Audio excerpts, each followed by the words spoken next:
Hey guys, welcome back to my channel. Woo!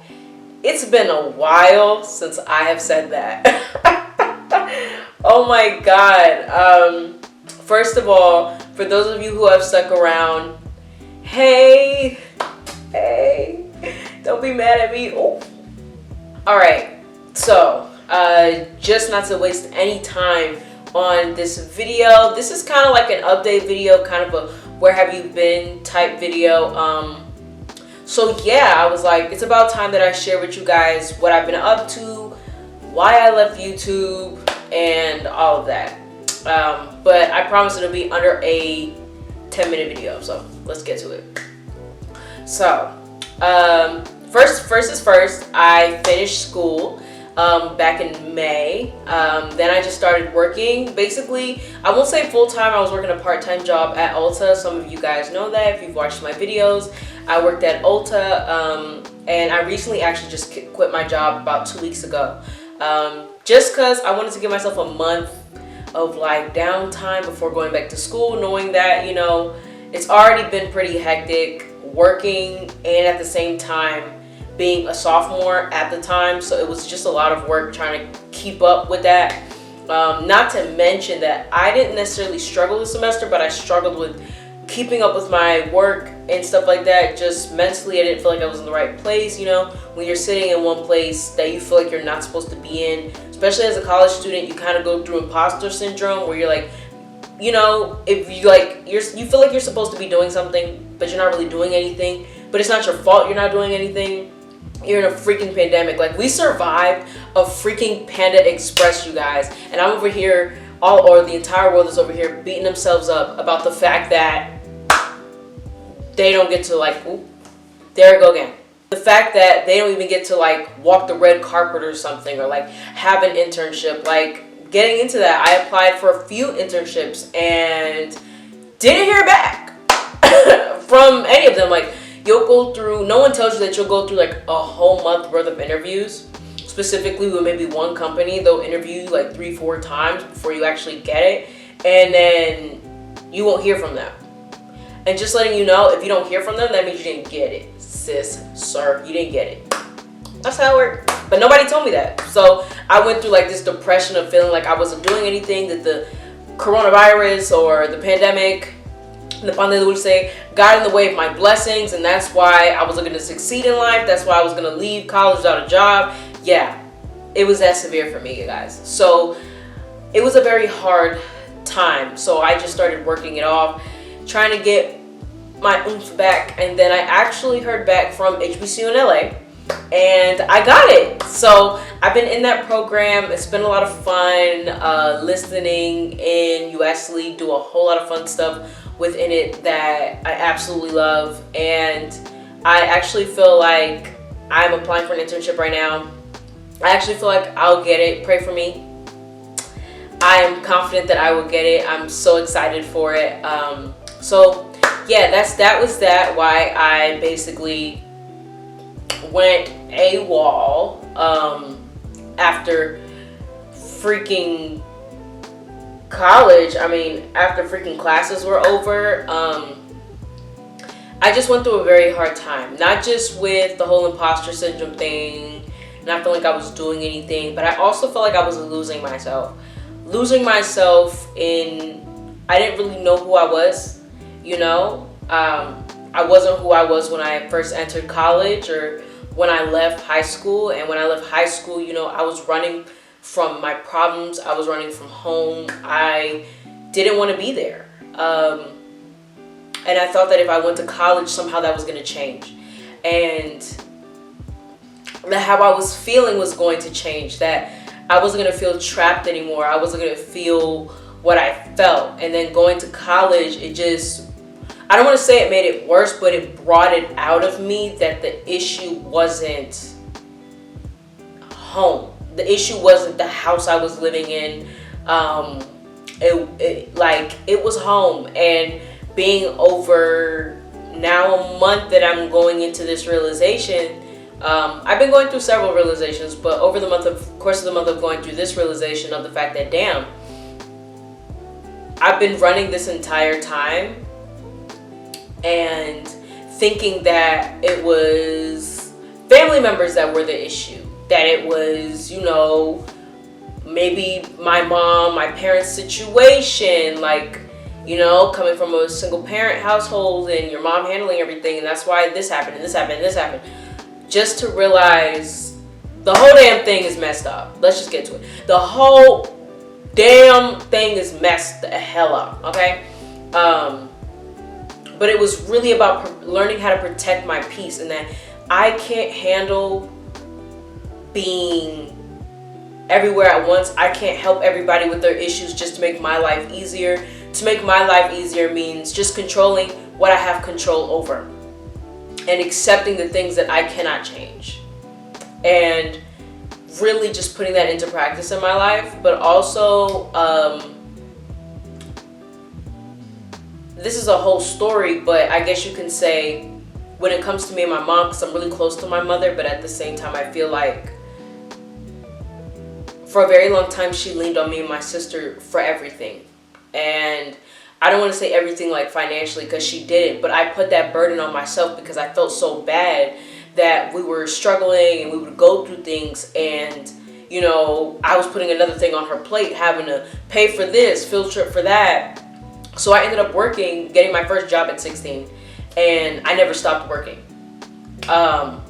for myself, paying everything that I needed for myself, just so that she wouldn't have to take the load off of anything that had to do with me. Like, I was just gonna handle me, and I made the decision once I was old enough to work, when she let me work, and I never stopped working. And I kept saying I love work, and I do love work. I love working. I love being around people and serving. But at the same time, it was an underlining issue of the fact that when I didn't have a job, then I felt like I was worthless, or I felt like I was a burden. And it's because I just wanted to be, I have been my mother's shoulder. Me and my sister have been my mother's shoulder for a very long time, and it's time to let go. And I've been struggling with doing that, but I told myself I was gonna handle things differently. I wasn't gonna do things the same way that I've been doing them since I was younger. I wasn't gonna do it. So yeah, and I actually started going to therapy. I went to therapy, and I'm still trying to work that thing out with therapy. But I'm in therapy now. At the time I was in therapy starting for about 2 months. And that right there was very healing for me. I came to a lot of realizations. I've had a lot of moments of crying, a lot of moments of not being able to sleep, just in tears, feeling like the pain in my body just come up. And I was like, oh no, I don't want that. And just having to deal with what I was feeling and acknowledging them and telling myself, don't run away from what you feel. Like, you have to acknowledge it. Like, it's funny how, because I wasn't acknowledging it, I was trying to seek that acknowledgement and that validation from other people that, oh, that what I'm going through is really serious, because I would not allow myself to treat it just as seriously as I should have, just because I wanted to feel better. I wanted my life to be butterflies and rainbows, and I didn't want to cut that off. And if sometimes to get your life to butterfly and rainbows, you gotta acknowledge that is not. How am I gonna water my plant, but there's no seed in there? So what am I gonna water? Sand? I needed to create something different for myself, because what I was doing was I made my own quicksand, and I was gonna make myself sink in it. And I wasn't gonna do that. So I had to do something different, and therapy did that for me. Therapy is doing that for me. Me reconnecting with myself, giving myself a new meaning, a new purpose, a new introduction to who I am. And that's just what I've been working on, so you guys will see me go through that, I guess. But I kind of wanted to, speaking about YouTube, wanted to change the direction in which I've been actually filming, because I know that I talk a lot about my college experience. I know that because when I created my YouTube, I created it because I wanted to help other families, other kids who were going to college just like you and I, young adults going to college who have never done this process before. I'm a first generation college student, first generation Honduran American. So if you want me to be honest, like, those two things intertwine so much, with the fact that we as a family made financial decisions that now it's like not necessarily a regret, but at the same time, if I known that at the time, maybe my decisions would have been different, right? Maybe where I went to school would have been different. Maybe any of those things would have been different.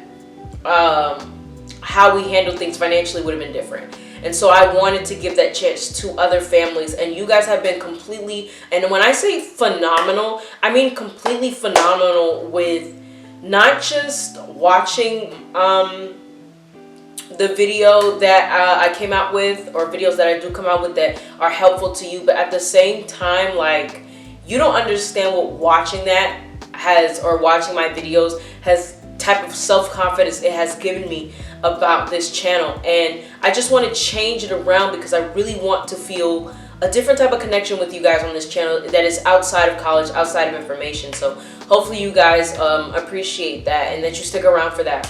All right, so I don't know where it stopped, but we're gonna keep going. So you looking at the 2021, the 2022, okay, RA, residence life, RA. I don't know for what yet, but that's what you're looking at. Hey, that's what you're looking at. Hey, that's what you're looking at. Okay,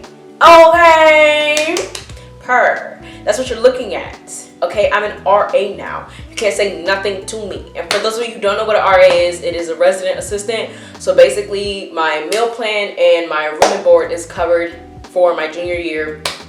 As long as I stay on good behavior, okay? Vibes. So I'm completely excited about that. You guys are gonna be on my journey. You guys are gonna see what it's like to be an RA. You guys are gonna see, you know, my peoples, you know. We're gonna have a fun year, okay? We're gonna have a fun year. And that leaves me with, am I excited about, actually, I should tell y'all. So I applied for Heritage, I applied for the CAU Sweep, and Brawley. So those are the 3 that I applied for, but they could really put me anywhere. But I'm hoping I get one of those 3 because I hopefully, happily, will be your RA.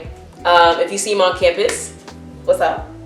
Okay, if you see me on campus, say hi. If you see me on campus, give me a hug. All right. So yeah, you guys, and I guess you could say, back to what I was gonna say was, am I ready to go back to school? And if you want me to be honest, I was so worried about that because I really didn't know if I was. Because I'm like, I went through a lot my freshman year that I haven't really shared with you guys, which I will probably make a story time. Probably after this, I don't know. About what my freshman year was like. It was, I could say, a traumatic experience.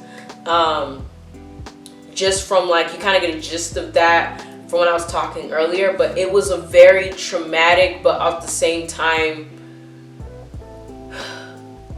the start of my healing year.